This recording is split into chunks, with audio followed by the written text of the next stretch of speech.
And now, the moment you've all been waiting for, or at the very least my mother has been waiting for, the President of the Board of Directors' High Holy Day remarks. I know the anticipation of this moment has probably been keeping you up at nights, or wait, maybe that's just me, it's been keeping up at nights. Here we are. High Holy Days 2021, 5782, or as it's known in the hundreds of internal communications that have gone back and forth in preparation for this day, HHD 2021. The preparations for today began almost a year ago. In fact, they began the day after Yom Kippur. This is a massive undertaking. As I think about the effort that goes into our High Holy Day planning, I think about the recently ended Summer Olympics.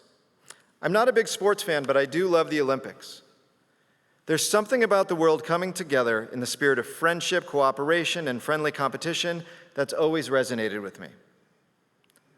Like the planners and athletes of the Olympics, our clergy and staff train and prepare for years to be ready for this moment. And like the organizers of this year's Olympics, the organizers of our High Holy Day worship have been faced with a constantly evolving landscape. And just like us here at Beth Israel, they began to plan the next Olympics the day after the last Olympics ended. Like us, the only thing that stayed consistent in their planning is the end result. In their case, to make sure the Olympics actually happen. In our case, to create the most inclusive and meaningful High Holy Day experience that we can. As the weeks and months leading up to the start of the Olympics went by, the organizers were faced with the reality that neither they nor the world were ready to return to pre-pandemic methods and operations. I can only imagine their disappointment. We all crave again to live in those before times. Our clergy, our staff, and you, our membership, have gone through that same disappointment. But the world continues to turn. Even in the days leading up to the start of the Olympics, massive changes were made as in-person audiences were banned from any of the proceedings.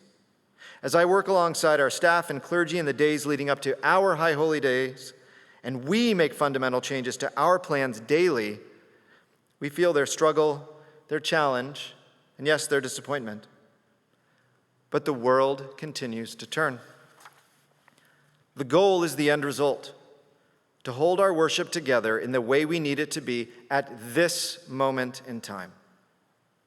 As in life, there is no one-size-fits-all solution to how we can successfully conduct High Holy Day worship. Your clergy, your staff, and your board have done the very best we can to bring us to this moment. We're now here in this moment. The magical time of the year for us as Jews, where we try to pause, to reflect, and to aspire for all the good things in the coming year. We try to be present in this time amidst so many things that rightfully concern us, consume us, and distract us. In no particular order, the Delta variant, anti-vaxxers, Holocaust trivialization, anti-transgender legislation, the threat and in some areas the reality of voter disenfranchisement, the Taliban takeover, and the trampling of women's right to choose. Finding the spiritual and mental space to create and protect this moment in time for yourself is both critical to us, both physically and spiritually. This moment in time is important. This moment in time is meaningful. And this moment in time is critical to the growth and evolution of the Beth Israel community. I'm a detail person. When people say, don't sweat the small stuff, it's all small stuff, I don't see that as an assurance that I should lighten up. I see it as a reminder not to miss anything. In college, I studied cinema and photography. We spent a lot of time studying the idea of the visual frame. What goes in the frame? What's seen in the frame? How does the frame of view benefit or tell the story? As president of our congregation, I must constantly remind myself to zoom out of my current frame, to see the larger picture, to gain perspective on the larger landscape, and perhaps to try and get some idea of what's coming just outside of our current frame of reference. As a matter of survival, both individually and as a community, we have all had to focus on the moment, our current reality, our current frame. As individuals and as a synagogue, we have focused on how we literally stay alive in this moment, and that will continue. In our world of constant change, I have 5 certainties at this moment. Number 1, I'm Jewish and I will continue to be Jewish. Number 2, I love and will always be there for my family. Number 3, I know that today is in fact Rosh Hashanah. Number 4, my parents are both proud and continue to be surprised that their somewhat secular son is the president of a synagogue. And number 5, I am certain that we will all continue to be uncertain about what will be happening next in our community, our city, and our world. But we cannot let our current uncertainties allow us to lose sight of the importance, magnitude, and inevitability of the future. The survival and continued operation of Beth Israel through the pandemic have demonstrated what a strong, agile, and innovative community we are. It has also demonstrated that you, our membership, have an ever-growing set of needs, expectations, and aspirations for Beth Israel as the center of Reform Judaism in Southern California. That growth requires study. That growth requires change. That growth requires evolution. And that growth requires financial commitment. 2 years ago, we made the shift from a required dues model to pay to your heart's content, suggested dues model.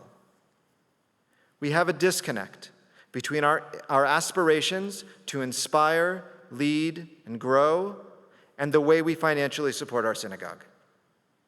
Our legacy is rich, but as we've been shown time and time again during the last 19 months, our future is unknown and can be uncertain. To be frank, giving to our heart's content is not enough. It will not allow us to grow and evolve. Our beautiful campus is just over 20 years old. She is magnificent, she is inspiring, she is our second home, and she also needs a great deal of work to her deferred maintenance. We need to give and contribute as we can for the future of Beth Israel. In the next few months, you'll be hearing about the process of formulating our new strategic vision. Once created, the strategic vision will hopefully guide us through the coming decades of growth and prosperity here at Beth Israel. We live in the present, but now is the time for us to begin to focus on the future. As our plans come to fruition, there will be opportunities. When that time comes, if you're able, please consider making a meaningful contribution. But it all begins with membership. To our current membership, I thank you for being in community with me and with all of us. If you're not a member of our synagogue, I want to thank you for worshiping with us today, and if possible, would like to encourage you to become a member.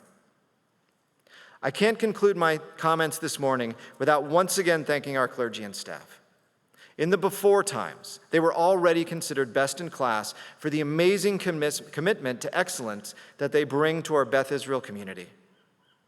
As with all of us, none of them could have been prepared for the events of the last 19 months.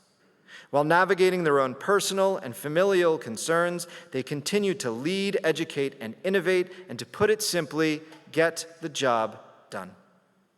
The lengths that they've gone through at times are unseen and underappreciated. In these days of contemplation and reflection, please take a moment to thank God for their dedication and devotion to keeping Beth Israel, our spiritual center, vibrant, functional, and most importantly, alive. Now, if you were wondering where the end of the remarks were, here they come. So if you're trying to get back to your seats before we blow the shofar, because seriously, that's what you're here for, not to listen to me, now is the time to hustle back to your seat. On behalf of your board of directors and my fellow officers, the talented and incredible staff of Beth Israel, and my family, Stacy and Alex, L'Shana Tova Tikatevu, I hope it is a healthy and sweet new year for you and your family. May it be a year of health, a year of happiness, and a year of hope and peace. Thank you.